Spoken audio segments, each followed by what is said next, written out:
Hello there. Are you ready for chapter 4? Chapter 4, A Sea Chest. I lost no time, of course, in telling my mother all that I knew, and perhaps should have told her long before. And we saw ourselves at once in a difficult and dangerous position. Some of the man's money, if he had any, was certainly due us, but it was not likely that our captain's shipmates, above all the 2 specimens seen by me, Black Dog and the Blind Beggar, would be inclined to give up their booty in payment of the dead man's debts. The captain's order to mount at once and ride for the Dr. Livesey would have left my mother alone and unprotected, which was not to be thought of. Indeed, it seemed impossible for either of us to remain much longer in the house. The fall of the coals in the kitchen grate, the very ticking of the clock, filled us with alarms. The neighborhood, to our ears, seemed haunted by approaching footsteps, and what between the dead body of the captain on the parlor floor and the thought of the detestable Blind Beggar hovering near at hand and ready to return, there were moments when, as the saying goes, I jumped in my skin for terror.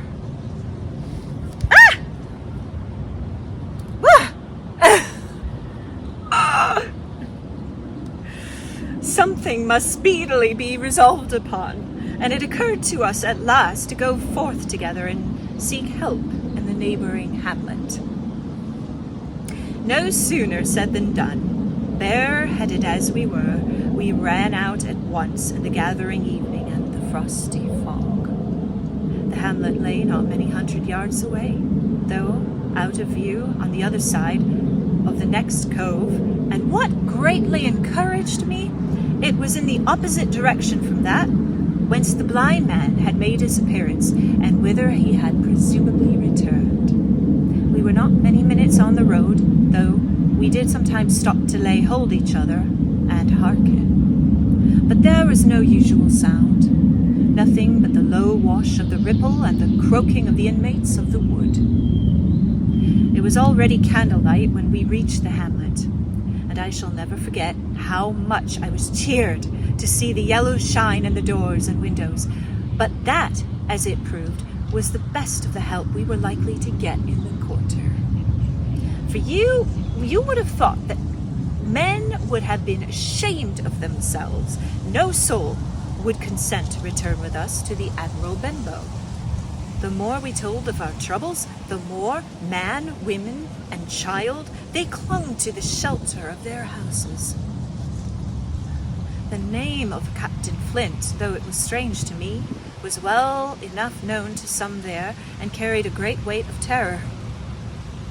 Some of the men who had been to field work on the far side of Admiral Benbow remembered, besides, to have been several strangers on the road, and taking them to be smugglers to have bolted away, and one at least had seen a little lugger in what we called Kit's Hole.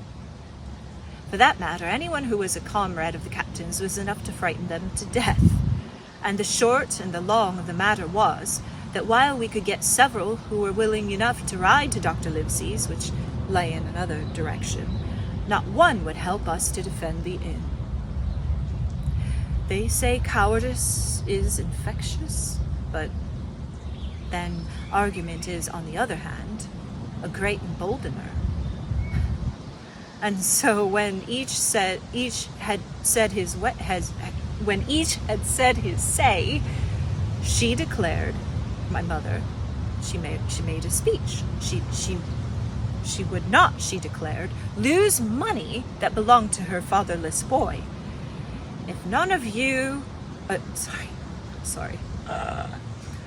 if none of the rest of you dare, said she, Jim and I dare.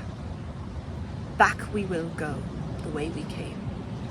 And small thanks to you big, hulking, chicken-hearted men. We'll have that chest open if we die for it. And I'll thank you for that bag, Mrs. Crossley, to bring back our lawful money in. Of course, I said I would go with my mother. And of course, they all cried out at our foolhardiness, but even then, not a man would go along with us. All they would do was give me a loaded pistol lest we were attacked, and to promise to have horses ready saddled in case we were pursued on our return, while one lad was to ride forward to the doctors in search of armed assistance. My heart was beating finely when we two set forth in the cold night upon the dangerous venture. A full moon was beginning to rise and peered redly through the upper edges of the fog, and this increased our haste, for it was plain before we came forth again that all would be as bright as the day, and our departure exposed to the eyes of many watchers. We slipped along the hedges, noiseless and swift, nor did we see or hear anything to increase our terrors, till, to our relief, the door of the Admiral Benbow had closed behind us. I slipped the bolt at once, and we stood and panted for a moment in the dark, alone in the house with the dead man's body. Then my mother got a candle in the bar, and holding each other's hands, we advanced into the parlor. He lay, as we had left him, on his back, with his eyes open, and one arm stretched out. Draw down the blind, Jim," whispered my mother. "They might come. Watch outside." "And now," said she when I had done so, "we have to get the key off that. And who's to touch it, I should like to know." And she gave a kind of sob as she said the words. I went down on my knees at once. On the floor, close to his hand, there was a little round of paper, blackened on one side. I could not doubt that was the black spot.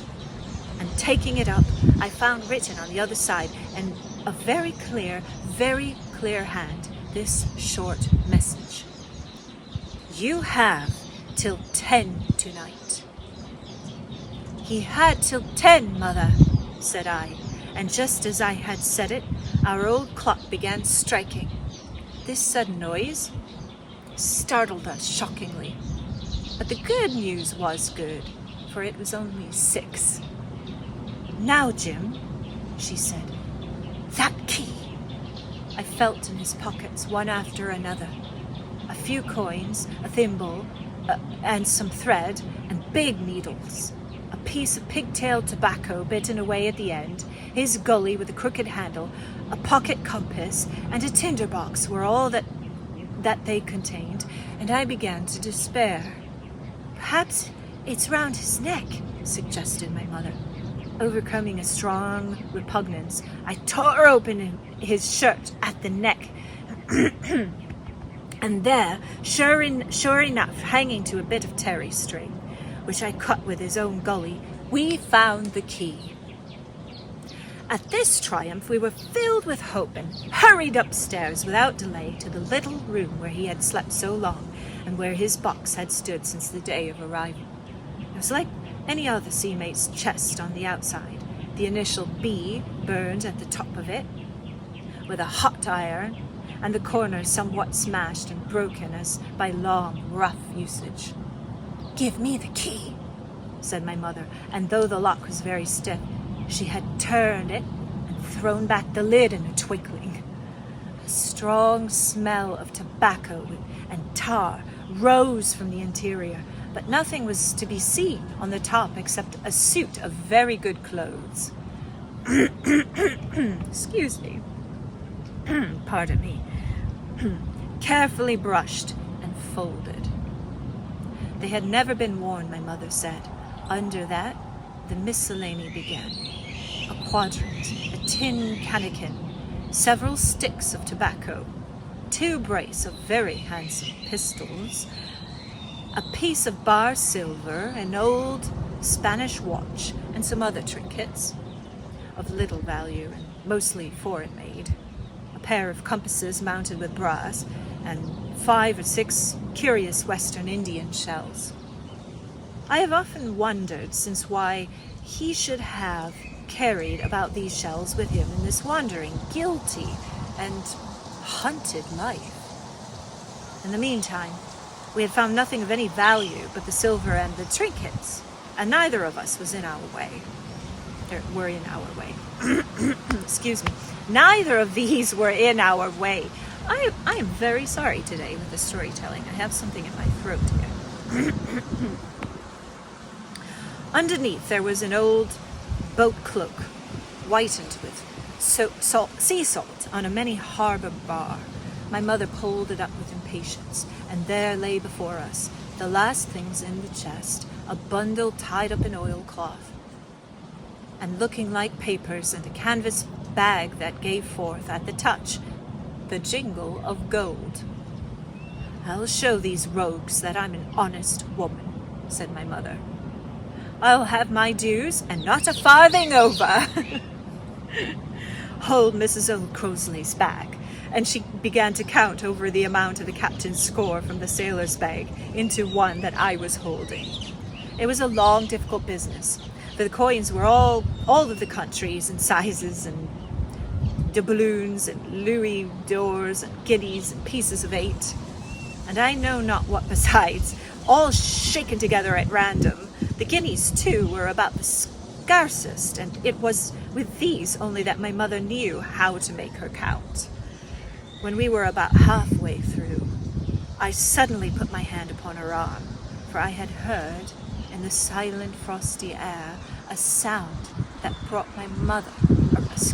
a sound that brought my heart into my mouth. The tapping of the blind man's stick upon the frozen road. It drew nearer and nearer while we were holding our breath.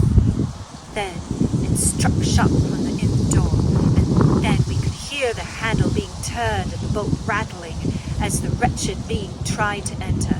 And then there was a long time of silence, both within and without. At last the tapping recommenced, and to our indescribable joy and gratitude, died slowly away again until it ceased to be heard. "Mother," said I, "take the whole, and let's be going," for I was sure the bolted door must seem suspicious, and would bring the whole hornet's nest about our ears. Though how thankful I was that I had bolted it, none could tell who had never met that terrible blind man. But my mother, frightened as she was, would not consent to take a fraction more than was due her, and was obstinately unwilling to be content with less. It was not even yet 7, she said, by a long way. She knew her rights, and she would have them. And she was still arguing with me when a little low whistle sounded a good way off upon the hill. That was enough, and more than enough, for the both of us. "I'll take what I have," she said, jumping to her feet, "and I'll take this to the square, to square the count," said I, picking up the oilskin packet. Next moment we were both groping downstairs, leaving the candle by the empty chest, and the next we had opened the door and we were in full retreat. We had not started a moment too soon. The fog was rapidly dispersing. Already the moon shone quite clear on the high ground on either side, and it was only in the exact bottom of the dell and round the tavern door that a thin veil still hung unbroken to conceal the first steps of our escape. Far less than halfway to the hamlet, very little beyond the bottom of the hill, we must come forth into the moonlight. Nor was this all, for the sound of several footsteps running came already to our ears, and as we looked back in their direction, a light tossing to and fro and still rapidly advancing showed that one of the newcomers carried a lantern. "My dear," said my mother suddenly, "take the money and run on. I am going to faint." This was certainly the end for both of us, I thought. How I cursed the cowardice of the neighbors. How I blamed my poor mother for her honesty and her greed, for her past foolhardiness and present weakness. We were just at the little bridge by good fortune, and I helped her, tottering as she was, to the edge of the bank, where, sure enough, she gave a sigh and fell on my shoulder. I do not know how I found the strength to do it all, and I am afraid it was roughly done. But I managed to drag her down the bank and a little way under the arch. Farther I could not move her, for the bridge was too low to let me do more than crawl below it. So there we had to stay, my mother almost entirely exposed, and the both of us within earshot of the inn. That's the end of chapter 4. See you next time.